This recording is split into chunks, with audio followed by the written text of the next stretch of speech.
실천하는 바오로 딸. 안녕하세요. 책 읽어주는 수녀 성바오로 딸 수도회 강소영 마리아 수녀입니다. 우리는 누군가 세상을 떠날 때에 그분이 세상에서 마지막으로 남기는 말에 큰 의미를 주는데요. 그도 그럴 것이 유언이야말로 그 사람 전체를 말해주는 것일 수 있으니까요. 예수님의 유언 중에 하나를 꼽으라면 바로 이 말씀일 것 같습니다. 용기를 내어라. 내가 세상을 이겼다. 요한복음의 영적, 신학적 의미를 맛깔지게 들려주는 요한복음 산책, 그 네 번째 책의 제목이기도 합니다. 바오로 딸에서 나온 이 책은 송복모 신부님이 지으셨고 세종례와 첫 번째 고별사 내용이 나옵니다. 예수님이 과연 우리에게 어떤 유언을 하셨는지 잘 들어보기로 합시다.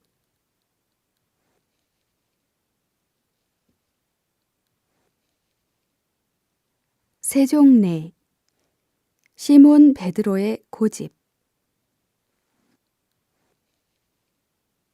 베드로의 태도는 극단에서 극단으로 변한다. 주님이 자기 발을 씻어주지 않는다면 주님으로부터 몫을 받지 못한다는 말을 듣자 발은 물론 손과 머리까지도 씻어달라고 청한다. 발과 손, 그리고 머리까지 씻어달라는 것은 온몸을 씻어달라는 것이다. 더 많이 씻김을 받으면 더 많은 몫을 얻게 될 것이라 생각한 것이다. 그렇다고 그 씻김이 예수님의 십자가 희생 죽음을 통해서 주어지는 구원의 선물이란 사실을 깨달았던 것은 아니다. 이러한 베드로의 모습은 예전에도 그가 보였던 모습이다. 신중히 생각하기보다는 충동적으로 행동하는 전형적인 모습이다. 그리스어 성경을 통해서 베드로의 청을 보면 그가 얼마나 급한 성품을 지녔는지 알 수 있다. 씻어 주십시오에 해당하는 단어가 그리스어 성경에서는 생략되어 다음처럼 되어 있다. 주님, 제 발만 아니라 손과 머리도. 우리는 베드로가 성급히 자기 손과 머리를 예수님을 향해 내밀면서 씻어달라고 청하는 모습을 쉽게 상상할 수 있다. 절대로 자기 발을 씻을 수 없다는 말이나 온몸을 씻어달라는 청이나 다 예수님의 뜻보다는 자신의 뜻을 더 고집하는 태도다. 우리는 여기서 베드로의 자아가 얼마나 강한지를 보게 된다. 필자는 이런 베드로 사도를 초대 교황으로 두었다는 점에 큰 위로를 느낀다. 만약 베드로 사도가 철두철미하고 완벽한 제자였다면 그가 신중하고 완전 무결하며 인격적으로 성숙한 사람이었다면 그가 스승을 한 번도 배반하지 않았다면 그러한 베드로 사도 위에 세워진 교회는 어쩌면 답답하고 숨이 막히는 교회일지 모른다. 죄인들의 교회가 아니라 의인들의 교회, 바리사이와 율법학자들의 교회일지 모른다. 잘못한 이들을 단죄하고 못난 이들을 배척하는 교회일지 모른다. 베드로 사도는 자신의 한계와 실패를 잘 알고 있었기에 스승 예수님의 자비를 닮을 수 있었다. 다른 사람들의 연약함을 보면서 자신이 그들과 다르지 않음을, 아니 그들보다 더 연약함을 자각했을 것이다. 그렇기에 베드로라는 반석 위에 세워진 교회는 실패하고 좌절한 이를 안아주고 가난하고 상처받은 이를 위로해주는 교회의 모습을 갖는다. 섬김의 가르침. 이번에는 서로 너그럽고 자비롭게 대하고 하느님께서 그리스도 안에서 여러분을 용서하신 것처럼 여러분도 서로 용서하십시오에 주목하자. 예수님이 제자들의 발을 씻어준 행위는 두 가지 의미를 담고 있다. 하나는 예수님이 그들의 죄를 씻어준다는 것이요. 다른 하나는 서로의 발을 씻어주라는 윤리적 가르침이다. 그렇다면 질문이 생길 수 있다. 예수님의 명에 따라 우리는 서로 겸손하게 섬겨야 하지만 동시에 서로의 허물과 죄를 용서해 주어야 하는 것이 아닌가 하는 질문이다. 이 질문에 대한 대답은 그렇다이다. 우리가 주님으로부터 받은 명령, 서로의 발을 씻어주라는 명령은 두 가지를 포함하고 있다. 서로 섬기라는 명령과 서로의 허물과 죄를 용서하라는 명령이다. 사실 예수님께서 우리에게 잘못한 이들을 우리가 용서하도록 명하셨음을 다음 구절에서 볼 수 있다. 너희가 서서 기도할 때에 누군가에게 반감을 품고 있거든 용서하여라. 그래야 하늘에 계신 너희 아버지께서도 너희의 잘못을 용서해 주신다. 마르코복음 11장 25절. 너희가 다른 사람들의 허물을 용서하면 하늘의 너희 아버지께서도 너희를 용서하실 것이다. 그러나 너희가 다른 사람들을 용서하지 않으면 아버지께서도 너희의 허물을 용서하지 않으실 것이다. 마태복음 6장 14절에서 15절. 봉사에 대한 성찰. 잠들어 꿈꾸었네. 삶은 기쁨이라는 것을 잠에서 깨어 깨달았네.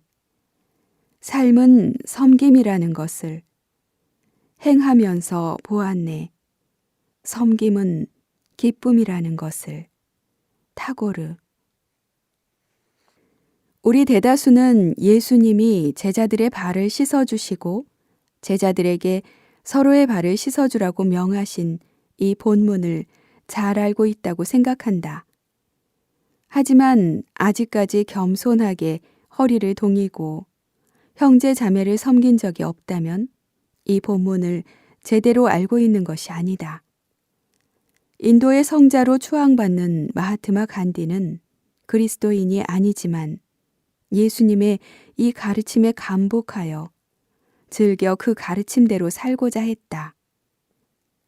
그는 인도의 지도자로서 높은 지위를 누릴 때에도 다른 사람들을 섬기고 싶다는 표지로 매일 화장실 청소도 맡았다.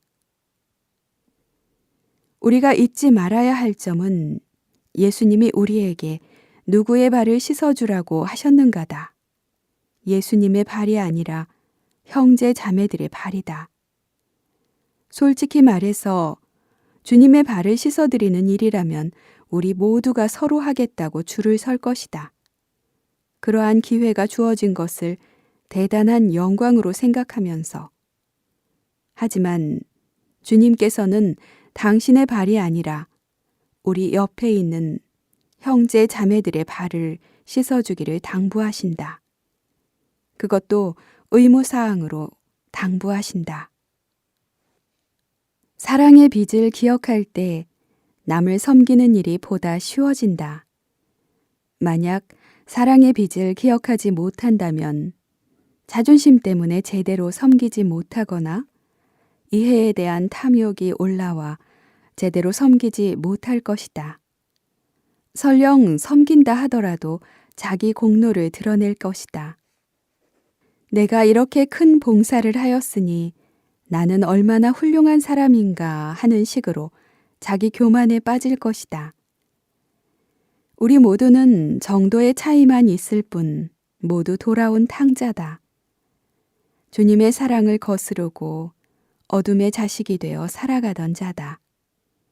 돼지우리 속에서 살아가던 자다. 그런 우리가 주님의 자비와 사랑으로 새로운 삶을 살게 된 것이다. 그렇다면 우리가 새로운 삶을 어떻게 살아야 할지는 자명하다. 돌아온 탕자가 아버지 집에 돌아온 다음 어떻게 살았을지를 생각해 보면 된다. 탕자는 어떤 자세로 살아갔을까? 자기를 무조건적인 사랑으로 안아주신 아버지에게 큰 감사를 드리면서 아버지가 무엇을 시키든 성심을 다해 수행했을 것이다. 하인들을 대할 때도 형제 자매로 대했을 것이다. 자기 자신이 돼지우리에서 아버지 집으로 돌아갈 때 하인들 중 하나가 되기를 바랐기에 종들을 인격적으로 대했을 것이다. 또 지난날 시간을 너무나 허송했기에 순간순간을 소중하게 보내려 했을 것이다. 우리는 돌아온 탕자의 자세로 다른 이들의 발을 씻어주어야 한다. 우리가 주님으로부터 받은 엄청난 사랑을 기억하면서 우리도 다른 사람들에게 봉사해야 한다. 남에게 보이기 위한 봉사나 자기 만족을 위한 봉사가 아니라 사랑의 빚을 갚는 자의 심정이 되어 순수한 마음으로 봉사해야 한다. 사탄에게 사로잡힌 유다. 레오나르도 다빈치가 그린 최후의 만찬과 관련된 이 그림의 모델에 얽힌 에피소드가 있다. 다빈치는 밀라노에 있는 도미니코 수도원의 부탁을 받아 이 그림을 그리기 시작하여 6년 뒤에 예수님과 11명의 제자들을 그릴 수 있었다. 그런데 배반자 유다만은 그리지를 못했다. 우선 모델을 선정하기가 너무 어려웠다. 스승이요 주님이요 하느님이신 분을 배반한 인물이라면 도대체 어떤 얼굴을 갖고 있을까 하는 질문에 이 사람이다 하는 인물을 찾기가 어려웠다. 음울한 얼굴을 가진 사람, 비열한 얼굴을 가진 사람, 아니면 치사한 얼굴을 가진 사람, 도대체 어떤 얼굴을 그려야 할지 답이 떠오르질 않았다. 이렇게 고민만 하면서 시간이 자꾸 흘러가자 수도원 원장이 다빈치를 재촉했다. 그러자 다빈치는 원장 신부에게 그렇게 자꾸 재촉하면 당신 얼굴을 유다의 얼굴로 하겠어요? 라고 말했다. 아무튼 무작정 시간을 보낼 수는 없었기에 다빈치는 백방으로 유다의 모델이 될 사람을 찾아 돌아다녔다.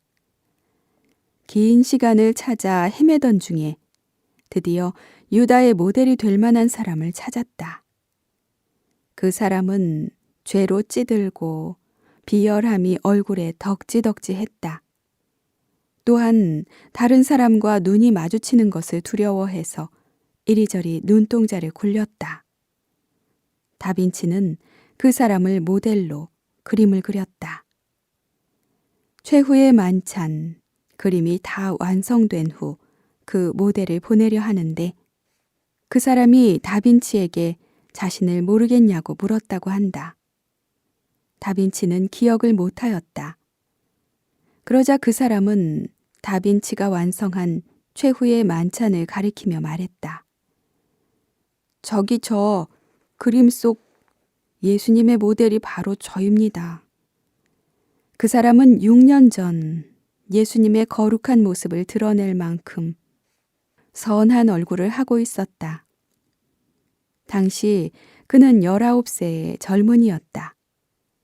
그런데 6년 사이에 완전히 타락한 인간이 된 것이다.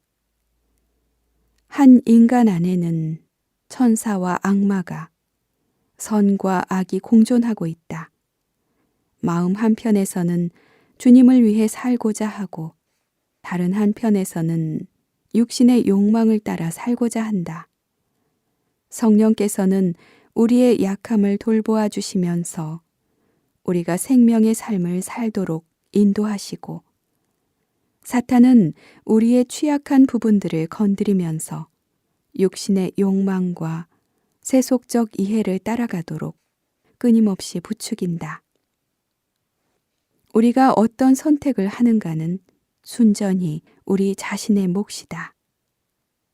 인간은 조각하기 위한 돌이다. 여기에 신의 모습을 조각하는 것도 악마의 모습을 조각하는 것도 각자의 자유다. 에드먼드 스펜서. 인간의 자유의지. 어떤 사람은 하느님이 인간을 창조하실 때 인간이 자유의지를 남용할 수 없도록 창조했어야 한다고 비판한다.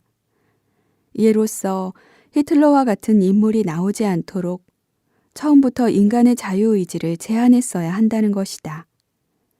인간이 뭔가 나쁜 행위를 하려고 하면 인간 내부에 통제 장치가 있어서 즉시 그 행위를 차단하게 창조했어야 한다는 것이다.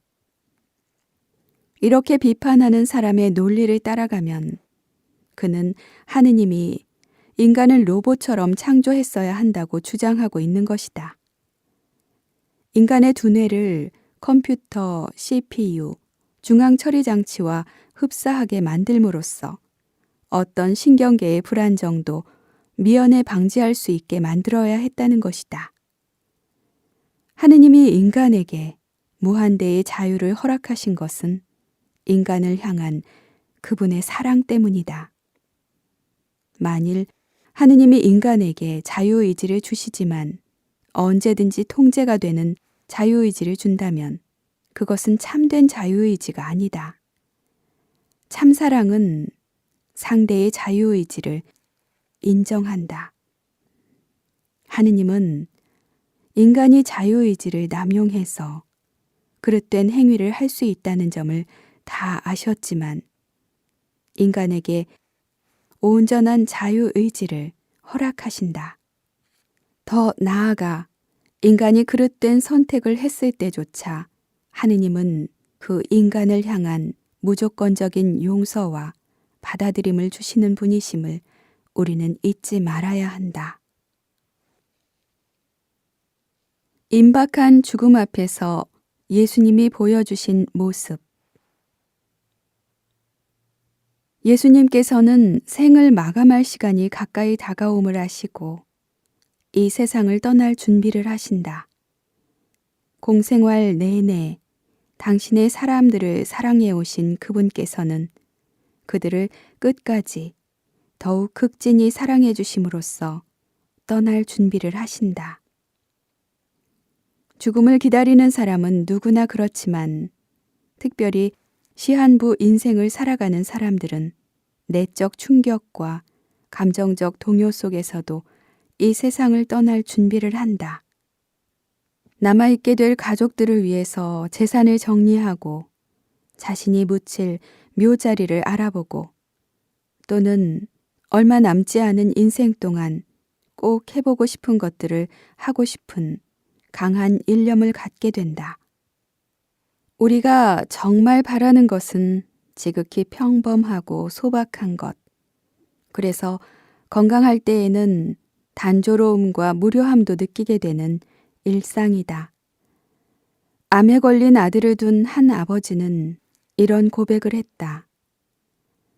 우리 아들이 암 진단을 받고 가족 모두가 혼란과 슬픔에 빠진 후 나는 예전에 평범했던 날들에 대해서 가슴이 시리도록 그리움을 갖고 있다.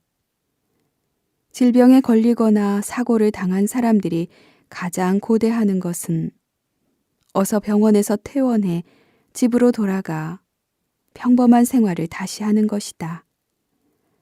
편안하게 다른 의자에 앉아 책을 읽고 텔레비전을 보고 부엌에서 커피를 내리고 강아지를 쓰다듬어주고 산책시켜주는 그러한 것들이다. 죽음을 어떻게 정의할 것인가? 아침에 눈 떠 새로운 날이 시작되면 일상적으로 하던 일들을 더 이상 못하게 되는 것이 죽음이다. 우리는 주변에서 가끔 어떤 사람이 암에 걸린 다음 완전히 다른 사람이 되어 살아가는 것을 본다. 일밖에 몰랐던 사람이 관계를 소중히 여기게 된다. 무엇보다도 가족을 사랑하고 그들에게 애틋한 마음, 돌봄의 마음을 갖는다. 과거에는 하늘에 보름달이 떠 있는지조차 몰랐던 사람이 변화하는 계절을 즐길 줄 안다. 아프기 전까지는 사소한 일에도 목숨을 걸던 사람이 이제는 웬만한 일에는 연연해 하지 않는다.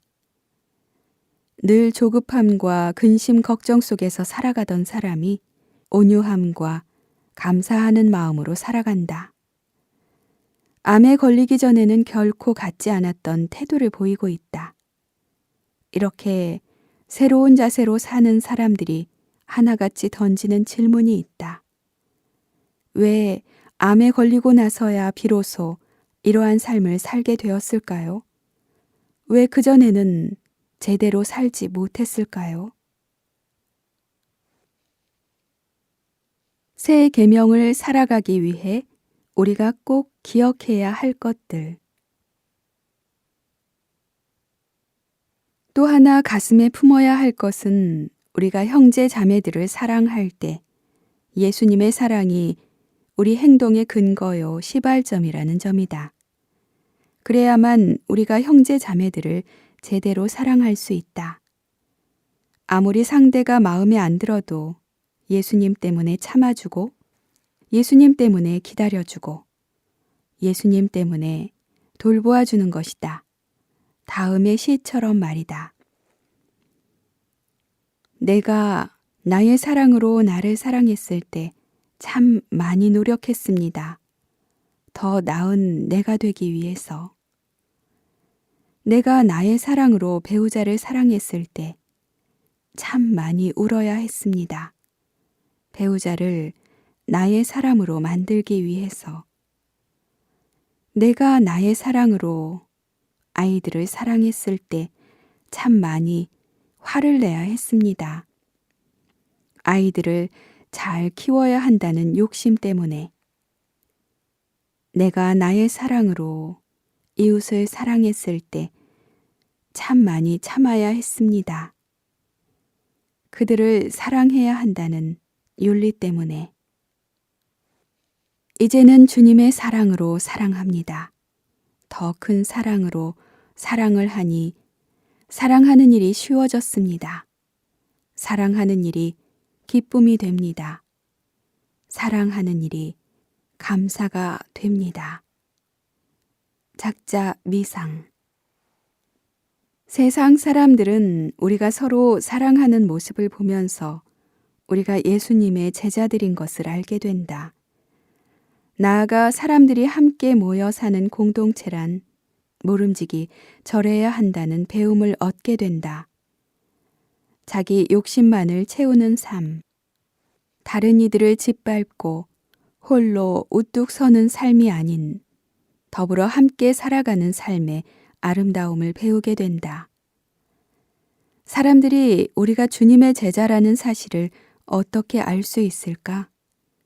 만일 우리가 군인들처럼 소속 부대 휘장을 달고 다닌다면 어떤 휘장이 우리가 만왕의 왕이신 주님께 소속된 존재라는 사실을 알려줄까? 그것은 아마 사랑의 휘장일 것이다. 조금 다른 식으로 접근해보자. 우리가 주님의 제자가 되기 위해 필요한 것은 무엇인가? 교리에 통달하고 성경 지식에 통달하는 것인가? 방언이나 탈원과 같은 신비 체험을 하는 것인가? 극기와 단식 같은 금욕 생활을 하는 것인가? 아니다. 주님의 제자가 되기 위해서는 공동체 형제 자매들을 사랑하는 것이다. 공동체 형제 자매들을 사랑할 때 우리는 비로소 그분의 제자가 된다. 두려움과 걱정 중에서도 믿음을 회복해야. 사탄이 중고품을 팔고 있었다. 탁자 위에는 사탄이 사람들을 유혹하고 위협할 때 써먹었던 도구들이 놓여 있었다. 각 도구에는 값이 매겨져 있었다. 탐욕에 제법 비싼 값이 매겨져 있었다. 험담은 탐욕의 2배였다. 그런데 교만은 험담보다 훨씬 더 비쌌다. 그렇다고 교만이 가장 비싼 것은 아니었다. 가장 비싼 것은 탁자 한 귀퉁이에 볼품없고 퀴퀴한 냄새를 풍기는 도구였다. 한 손님이 물었다. 아니, 저게 뭔데 제일 비싼가요? 사탄이 대답하였다. 저것은 내가 가장 아끼는 물건이지요. 시기와 탐욕과 험담이 그리스도인들을 꺾지 못하고 심지어 교만마저도 힘을 쓰지 못할 때 내가 저것만 의존하면 어떤 그리스도인들도 넘어뜨릴 수 있지요. 도대체 저것이 뭡니까? 사탄이 대답하였다. 그것은 근심 걱정이라 합니다. 희망이 있는 순례 여정. 체드윅은 1951년 영국 해협을 왕복으로 헤엄쳐 건넌 여성이다. 그녀는 그 다음 해인 1952년 캘리포니아 카타리나 섬에서 롱비치까지 34km를 헤엄쳐 가는 것에 도전한다. 그녀의 도전은 텔레비전을 통해 생중계되었기에 미국의 전 국민이 텔레비전으로 보고 있었고 목적지에는 수많은 사람들이 기다리고 있었다. 그녀가 수영한 지 15시간이 지날 무렵 갑자기 짙은 안개가 몰려오기 시작했다. 그녀는 목표 지점이 불과 800m 남았다는 안내에도 불구하고 도전을 포기한다.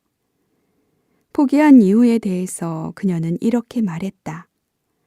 추위 때문도 아니었습니다. 피곤함도 아니었습니다. 변명처럼 들리겠지만 내가 가야 할 방향을 볼 수만 있었다면 끝까지 버텼을 것입니다. 짙은 안개로 인해 목표 지점이 보이지 않자 제 몸에서 모든 기운이 빠져버렸고 결국 포기할 수밖에 없었습니다. 체드윅은 그로부터 2달 후에 다시 도전해서 성공한다. 재도전하던 날도 짙은 안개로 인해 목표 지점이 보이지 않았지만 마음속으로 목표 지점까지의 여정을 계산할 수 있었기에 끝까지 헤엄칠 수 있었다. 아버지의 집을 그리워하는 것은 도피처가 아니다. 동물들은 굉장한 귀소 본능을 갖고 있다. 북극곰은 마취제 주사를 맞은 뒤 비행기에 실려 무려 500km나 떨어진 곳에 데려다 놓아도 자기가 머물던 터를 여지없이 찾아간다고 한다. 얼음뿐인 불모지대에서 어떤 냄새도 어떤 지형적인 표식도 없지만 또 빙하가 수시로 떨어져 나가면서 수로가 바뀌는데도 반드시 자기 집을 찾아간다는 것이다. 연어는 자기가 태어난 강까지 돌아가기 위해 대양에서부터 무려 3200km를 헤엄쳐 간다고 한다. 남극의 제비는 북극에서 무려 35,200km를 날아간다고 한다. 한편 동물원에 갇혀 고향으로 돌아갈 수 없는 알래스카산 새는 언제나 자기 고향이 있는 북쪽을 바라보고 앉는다고 한다. 모두 다 동물들의 놀라운 귀소 본능을 보여준다. 그렇다면 인간은 어떠한가? 동물과 비교해서 더하면 더했지 덜하지는 않다. 우리는 천국 본향을 향해 나아가도록 창조된 존재요. 주님께서 천국에서 우리를 기다리고 계신다. 그렇기에 우리 안에는 천국 본향을 그리워하는 DNA가 심어져 있고 천국이란 말만 들으면 우리 혼은 설레게 된다. 어떤 이들은 천국에 지나치게 마음을 두고 있으면 이 세상 살이에 있어서는 비관적인 사람이 되거나 이 땅에서 제대로 적응해 살아가지 못하는 존재가 될 수 있다는 선입관을 갖고 있다. 하지만 그것은 진실이 아니다. 천국을 그리워하는 태도를 도피로 보아서는 곤란하다. 우리 그리스도인들은 세상에서 도피하고자 천국을 그리워하지 않는다. 오히려 천국에 대한 확신 때문에 이 세상에서 어떤 어려움이 있어도 인내하고 희망을 가지면서 최선을 다해 사랑을 살려 하는 것이다. 길을 잃고 울고 있는 아이에게 누군가 신뢰할 수 있는 사람이 다가가서 얘야, 울지 마렴. 내가 너희 집에 데려다 줄게. 하고 말하면 금세 울음소리를 그친다. 아직 집에 간 것도 아닌데 아이의 마음은 벌써 집에 가 있다. 우리 역시 마찬가지다. 세상살이에서 근심에 짓눌리고 두려움으로 안절부절하다가도 아버지의 집을 의식하면서 다시금 용기를 얻게 된다. 엄밀히 말해서 세상에 집착하는 이들이 도피주의자들이다. 왜냐하면 자기 본향을 잊어버리고 언젠가는 떠나야 할 세상에 집착하기 때문이다. 나아가 이 세상이 무상하게 변하는 것들로 가득 차 있는데 그 변하는 것들의 그림자 뒤에 자기 몸을 숨긴 채 영원한 세상을 회피하기 때문이다. 루이스는 말한다.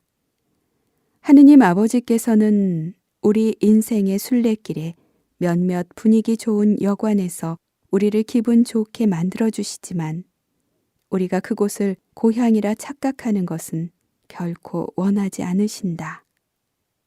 만일 그 누군가가 필자에게 왜 신앙생활을 하냐고 묻는다면 솔직히 천국 가고 싶어서 신앙생활 한다고 대답할 것이다. 어떤 사람은 필자의 이런 대답에 픽 웃으며 유치하다고 생각할 것이다. 정말로 유치할까? 천국은 하느님의 집이다. 우리가 신앙을 갖게 된 순간부터 우리는 하느님 아버지의 자녀가 되었다. 아버지의 집은 곧 자녀의 집이다. 우리가 우리의 집인 천국에 가기 위해 신앙생활하는 것이 왜 유치한가? 우연히 천국에 들어가는 사람은 없다. 죽어서 깨어보니 천국에 있는 것을 알고 나서 내가 여기 오려고 계획했던 것은 아닌데 우연히 왔네 라고 말할 사람은 누구도 없다. 우리가 천국에 들어갈 수 있는 것은 우리를 생명으로 초대해 주신 하느님께 기쁘게 응답하여 세례를 받고 그분의 자녀가 되었기 때문이다. 또 주님과 함께 순례의 길을 걸어왔기 때문이다. 오 주님, 제 생각이 해이해지지 않고 천국의 것들에 주목하게 하소서. 그것이 온전한 사람이 할 일입니다. 걱정거리가 많아도 그 속을 태평하게 지나게 하소서. 토마스 아 캠피스. 만일 하느님이 우리의 청원 기도에 모두 응답하신다면 몇 년 전 짐 캐리가 주인공으로 나온 영화 브루스 올마이티는 하느님이 당신의 신적 권능을 평범한 인간에게 위임했을 때 어떤 재난과 혼란스러운 일들이 일어나는지를 잘 그리고 있다. 텔레비전 방송국 리포터로 일하고 있는 주인공은 하루도 빠지지 않고 발생하는 갖가지 사고 앞에서 하느님께 있는 대로 신경질을 낸다. 하느님은 그런 주인공에게 그럼 내가 한번 이 세상을 다스려 보거라 하면서 일주일 동안 하느님 노릇을 할 수 있게 해준다. 신적 능력을 소유하게 된 주인공은 꽉 막힌 도로에서 자기 차가 먼저 지나갈 수 있도록 길을 열고 강아지가 집안 아무데나 볼일을 보지 못하도록 화장실을 사용할 수 있게 해준다. 또 언젠가 주먹질을 당했던 깡패들을 만나자 그들을 두들겨 패준다. 또 여자친구와 데이트하면서 로맨틱한 분위기를 연출하고자 여자친구 코앞까지 달을 가져오게 만든다. 덕분에 일본에서는 해일이 일어나 큰 피해가 발생한다. 또 로또에 당첨되게 해달라는 사람들을 모두 기쁘게 해주고자 다 당첨시켜 주었더니 1등이 40만 명이 나온다. 1등에게 돌아가는 배당금이 형편없이 적어지자 원망이 자자하다. 주인공은 이런저런 일들을 겪으면서 하느님이 인간의 모든 청을 다 들어주시는 것은 축복이 아니라 재앙임을 깨닫게 된다. 다음은 브루스 올마이티 영화를 만든 감독 세디악의 말이다. 누가 인내를 달라고 기도하면 신은 그 사람에게 인내심을 주실까? 아니면 인내를 발휘할 수 있는 기회를 주실까? 용기를 달라고 하면 용기를 주실까? 아니면 용기를 발휘할 수 있는 기회를 주실까? 누가 가족끼리 좀 더 가까워지게 해달라고 기도하면 하느님이 가족들 사이에 사랑의 감정을 만들어줄까? 아니면 서로 사랑할 수 있는 기회를 마련해 주실까? 우리의 기도는 어떤 식으로든지 응답받는다. 다시 한번 질문해 보자. 예수님의 이름으로 순수하게 그리고 간절히 바쳐진 기도에 하느님께서는 늘 응답하시는가? 그렇지 않다와 그렇다를 동시에 답해야 할 것이다. 우리가 원하는 대로 늘 응답하시지는 않는다. 하지만 어떤 식으로든 우리의 기도에 응답하신다. 하느님은 우리의 기도를 들으신다. 우리의 귀를 만드신 분이 듣지 않으실 리가 없다. 그리고 기도에 대한 응답으로서 우리 내적 태도를 바꾸어 주신다. 우리가 원하는 식으로 고통스러운 환경을 치워버리지 않는다 해도 그 환경을 대면할 수 있는 용기와 지혜를 주신다. 예수님의 경우 겟세마니 동산에서 그분이 원하는 대로 순환의 잔을 치워주시지는 않지만 예수님이 그 잔을 기꺼이 마실 수 있도록 힘을 주셨다. 동산에서 기도하실 때는 두려움과 공포 속에 피땀을 흘리셨지만 동산을 떠나실 때에는 내적 고요함 속에서 운명을 맞이하신다. 십자가 죽음은 더 이상 비극적인 죽음으로 다가오지 않고 아버지의 뜻으로 다가온다. 바오로 사도도 마찬가지다. 그의 경우 그가 원하는 대로 육체의 가시를 없애주지는 않지만 그가 그 가시 때문에 주님께 온전히 의탁하고 주님의 능력을 갖고서 복음을 전할 수 있도록 도와주신다. 이렇게 하느님께서는 우리가 원하는 식으로 응답하지 않으실 경우 우리 마음 안에 평화를 주시고 우리를 둘러싼 환경을 대면할 수 있도록 용기와 지혜를 주신다. 다음 영성시를 읽어보면 하느님의 안 된다도 기도의 응답임을 알 수 있다. 나는 하느님께 나를 강하게 만들어 달라고 부탁했다. 내가 원하는 모든 것을 이룰 수 있도록. 하지만 하느님께서는 나를 약하게 만들었다. 겸손해지는 법을 배우도록. 나는 하느님께 건강을 부탁했다. 더 큰 일을 할 수 있도록. 하지만 하느님께서는 나에게 허약함을 주셨다. 더 의미 있는 일을 하도록. 나는 재능을 달라고 부탁했다. 그래서 사람들의 찬사를 받을 수 있도록. 하지만 난 열등감을 선물로 받았다. 하느님의 필요성을 느끼도록. 나는 내가 부탁한 것을 하나도 받지 못했지만 내게 필요한 모든 것을 선물 받았다. 나는 작은 존재임에도 하느님은 내 무언의 기도를 다 들어주셨다. 나는 사람들 중에서 가장 축복받은 자이다. 헨리 비카르디. 모든 것이 합하여 선으로 나아간다는 말씀은 우리가 원하는 대로, 우리가 원하는 때에 모든 것이 이루어진다는 말이 아니다. 하느님의 방법으로, 하느님이 원하시는 때에 이루어진다는 말이다. 하느님께서 일찍 응답하시는 경우는 별로 없다. 하느님께서 늦게 응답하시는 경우는 절대 없다. 하느님만이 하느님 나라를 위해서, 그리고 우리를 위해서 가장 유익한 것이 무엇인지 아신다. 하느님은 일시적인 유익이 아니라 영원한 유익을 주시는 분이시다. 우리는 성령을 제대로 알고 있는가? 성령을 사물이나 기운으로 대하는 사람은 나는 성령을 더 많이 원한다는 말밖에 못하지만, 성령을 인격으로 대하는 사람은 나는 그분을 찬미하고 그분의 뜻에 온전히 순종하기를 원한다고 말한다. 지금까지 성령을 하나의 사물이나 기운으로 대하면서 성령을 가리켜 그것이라 지칭했다면 그분에게 사과해야 할 것이다. 사람을 사람으로서 대접하지 않아도 결례가 되는데 하느님이신 성령을 대접하지 않았으니 너무나 큰 결례를 범한 것이다. 나아가 자문자답해 보아야 한다. 나는 얼마나 성령을 찬미하고 존중하고 있는가? 나는 성령과 대화를 해본 적이 있는가?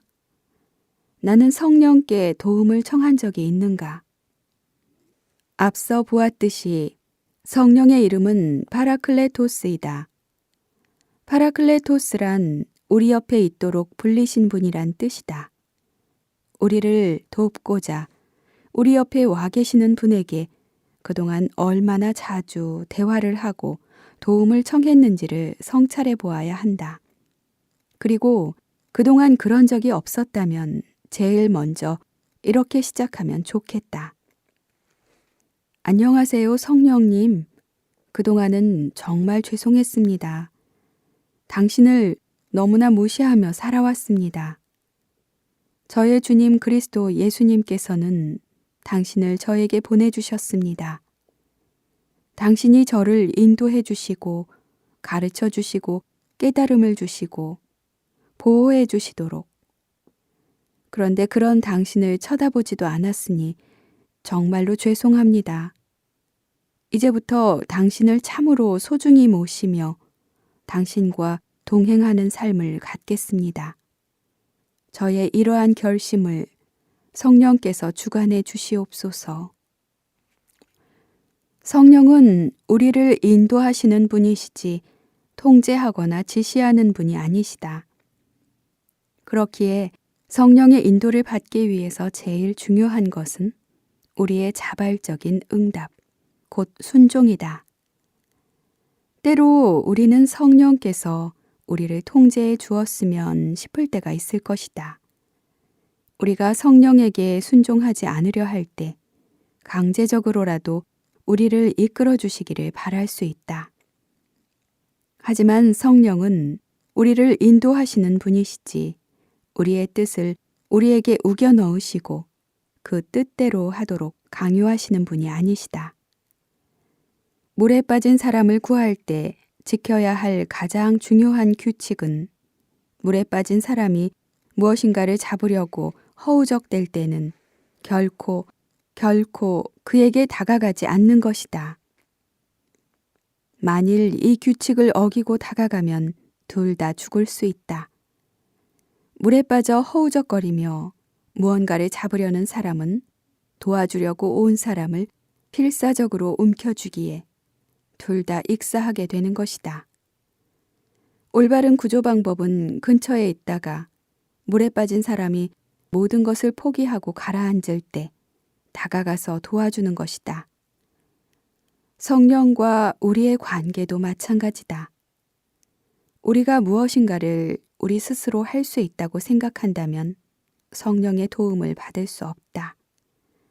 우리가 우리의 의지를 온전히 버릴 때 비로소 도움을 받을 수 있다. 우리 힘으로 아무것도 할 수 없다는 것을 깨닫고 물에 빠져 탈진한 사람처럼 항복할 때에 비로소 성령의 도움을 받을 수 있다. 삶의 폭풍우 속에서 누리게 되는 평화.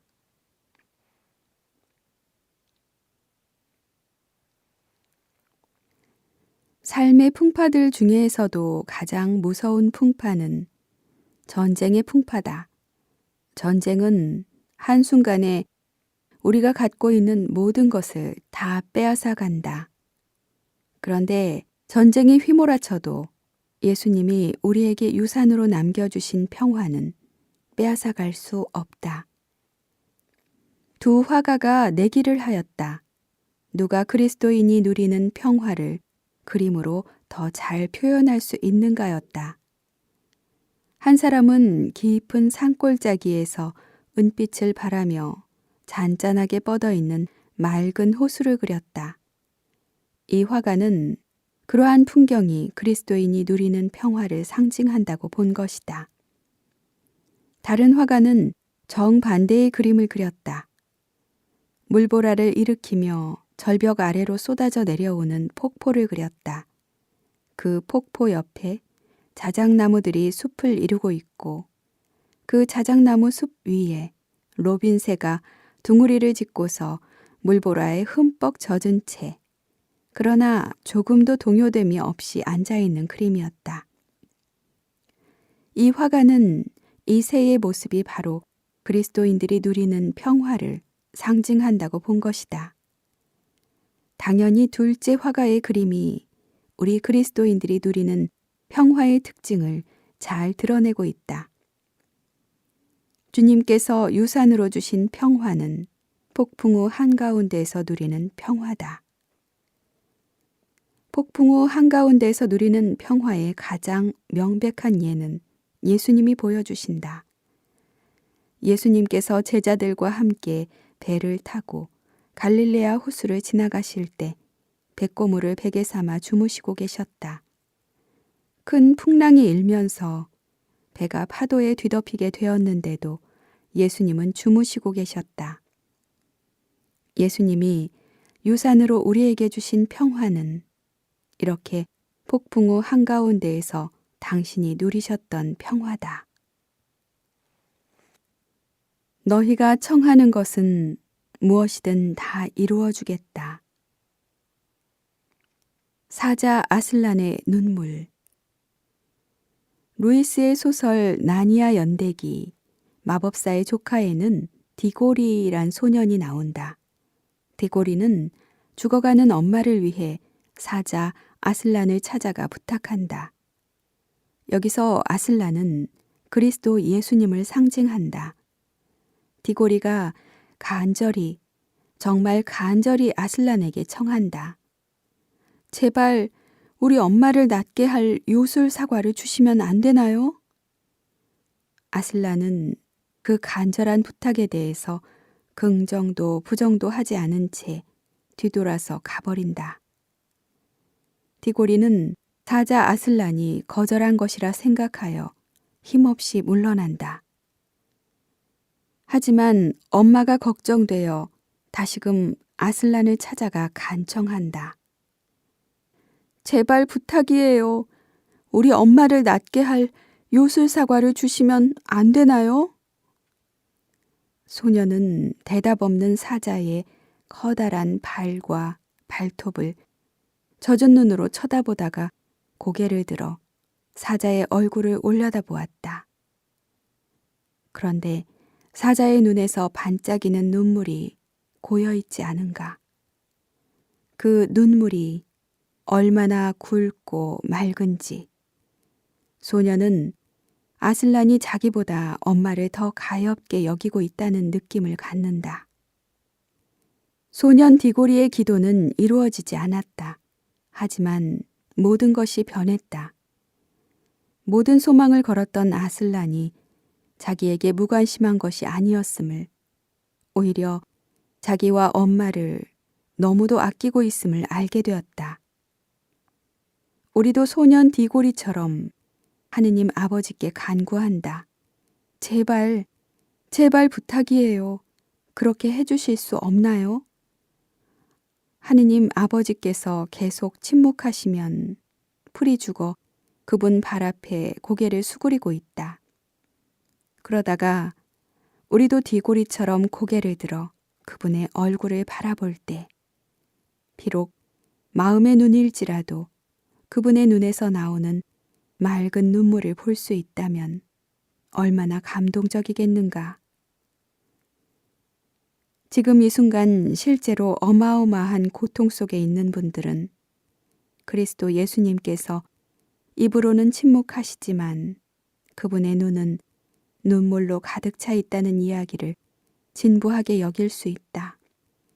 때로는 나니아 연대기 마법사의 조카를 쓴 루이스가 옥스퍼드 대학의 교수로서 속된 말로 팔자 좋은 사람이었기에 교수 연구실에서 고통에 대해 편안한 사색이나 하면서 그 책을 썼을 것이라고 비판할 수 있다. 하지만 그렇지 않다.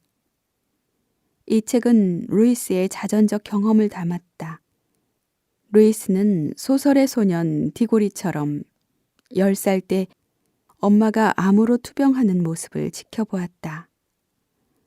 루이스는 엄마의 쾌유를 위해 하느님께 간절하게 기도하였다. 한때 그의 기도가 응답받아서 엄마의 병이 낫는 것 같았다. 하지만 그로부터 2달 뒤 그의 엄마는 결국 죽었다. 신약 성경에 나오는 다음 2개의 진술은 한 사람의 말이다.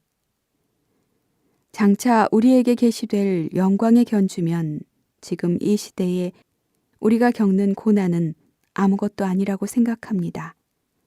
우리가 지금 겪는 일시적이고 가벼운 환난이 그지없이 크고 영원한 영광을 우리에게 마련해 줍니다. 로마서와 고린토 후서의 말씀. 성경을 한 번도 읽어본 적이 없는 독자라면 이렇게 말한 사람은 고난과 환난이 무엇인지를 제대로 경험해 본 적이 없는 사람일 것이라고 단정할지 모른다. 이 2개의 진술을 한 사람은 온갖 고통과 재난을 겪은 사도 바오로다. 다음은 그가 겪었던 고통과 재난의 목록이다. 나는 옥살이도 더 많이 하였으며 매질도 더 지독하게 당하였고 죽을 고비도 자주 넘겼습니다. 마흔에서 하나를 뺀 매를 유다인들에게 5차례나 맞았습니다. 그리고 채찍으로 맞은 것이 3번, 돌질을 당한 것이 1번, 파선을 당한 것이 3번입니다. 밤낮 하루를 꼬박 깊은 바다에서 떠다니기도 하였습니다. 자주 여행하는 동안에 늘 강물의 위험, 강도의 위험, 동족에게서 오는 위험, 이민족에게서 오는 위험, 고을에서 겪는 위험, 광야에서 겪는 위험, 바다에서 겪는 위험, 거짓 형제들 사이에서 겪는 위험이 뒤따랐습니다. 수고와 고생, 잦은 밤샘, 굶주림과 목마름, 잦은 결식, 추위와 헐벗음에 시달렸습니다. 그 밖의 것들은 제쳐놓고서라도 모든 교회에 대한 염려가 날마다 나를 짓누릅니다. 고린토 후서 11장 23절에서 28절. 바오로가 겪은 고난들 하나하나는 보통 사람이라면 정말 견디기 힘든 것들이다. 만일 필자가 바오로 사도가 겪은 고난들 중 하나만을 골라 겪는다 해도 그 하나마저 제대로 견딜 자신이 없다. 39대의 매를 맞는 것도 견디기 어렵고 밤낮 하루를 꼬박 바다에서 떠다니는 것도 그렇고 굶주림과 목마름도 그렇다. 괜한 겸손해서 한 말이 아니다. 필자가 참으로 약한 것을 알기에. 그런데 바오로는 어떻게 이 어마어마한 고통들을 견뎌낼 수 있었을까? 그가 차지할 미래의 그지없이 크고 영원한 영광에 대한 확신이 있었기 때문이다. 그렇기에 그는 그 혹독한 고통들도 일시적이고 가벼운 환난이라고 표현할 수 있었다. 그는 자기가 겪는 어떤 고통도 장차 그가 누리게 될 큰 영광에 비하면 정말로 아무것도 아니라 믿었다. 기도의 응답을 받지 못할 때야말로 우리가 주님 자체를 사랑할 절호의 기회다. 만일에 우리가 기도 응답을 받을 때 주님을 사랑한다면 어쩜 주님이 우리에게 베풀어 주신 일을 더 사랑해서일지 모른다. 하지만 우리의 기도가 응답받지 못했는데도 주님을 사랑한다면 그 사랑이야말로 순수한 사랑인 것이다. 내가 어떻게 하느님을 의심할 수 있겠어요? 하느님이 나의 전부인데. 이 말은 1살과 3살짜리 자녀를 둔 채 악성 뇌종양에 걸린 어떤 젊은 엄마가 했던 말이다. 극도로 고통스러운 상황에서도 하느님이 우리를 돌보지 않는 것이 아님을 절대적으로 믿는 것. 그래서 그분을 더욱 의지할 때 우리에게는 희망이 존재한다. 기쁜 소식 전하는 바오로 딸. 더 좋은 콘텐츠 제작을 위해 여러분의 후원을 기다립니다. 고맙습니다. 후원 문의는 더보기란을 참고해 주세요.